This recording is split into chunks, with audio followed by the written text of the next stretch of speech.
చాలా సమస్యలు పెండింగ్ ఉన్నాయి. ఇలా ప్రభుత్వంలో 5 డిఏలు పెండింగ్ ఉన్నాయి. డిఆర్సీ కంపెనీ అట్టే ఉన్నది.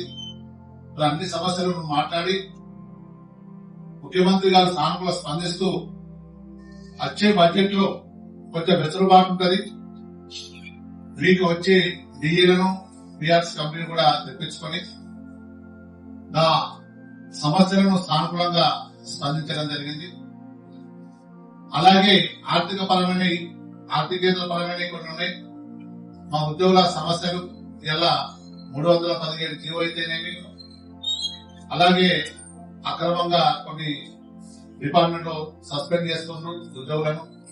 మా క్షేత్రస్థాయిలో విచారణ చేసి వారికి తగు న్యాయం చేయాలని చెప్పగానే అన్ని డిపార్ట్మెంట్ సెక్రటరీలకు చీఫ్ సెక్రటరీ గారికి ఇన్స్ట్రక్షన్స్ ఇచ్చి వారిని సానుకూలంగా పరిష్కరించుకున్నందుకు ఇలా గౌరవనీయ రాష్ట్ర ముఖ్యమంత్రి గారు రేవంత్ రెడ్డి గారికి కృతజ్ఞతలు తెలియజేస్తున్నారు. మరి ఏదైతే 300 కోట్ల రూపాయలు కేటాయిస్తాం, బిల్స్ క్లియర్ చేస్తామన్న దానికి రాష్ట్ర అధ్యక్షులు అడిగినప్పుడు కనీసం 600 కోట్లు కేటాయించాలి సార్ అంటే దానికి కూడా ఇంటోటోగా అంగీకరించడం జరిగింది. సంబంధిత అధికారులకు కూడా మరి ఆదేశాలు జారీ చేస్తామని చెప్పారు. మరి ముఖ్యంగా రాష్ట్ర ప్రధాన కార్యదర్శి మేడం గారు కూడా చెప్పండి సార్, చీఫ్ సెక్రటరీ మేడం గారికి జాయింట్ స్టాఫ్ కౌన్సిల్ మీటింగ్, రాష్ట్ర జాయింట్ స్టాఫ్ కౌన్సిల్ మీటింగ్ జరగాలి సార్.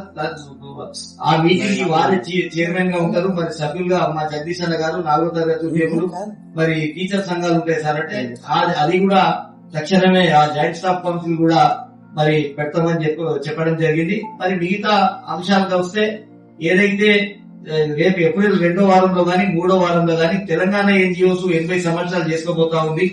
మీ అందరి అభినందనలతోని ప్రపంచంలోనే ఉన్న 2 యూనియన్లలో 2వ స్థానంలో తెలంగాణ ఎన్జిఓస్ ఉంది. 80 సంవత్సరాలు వయసు ఉన్న యూనియన్.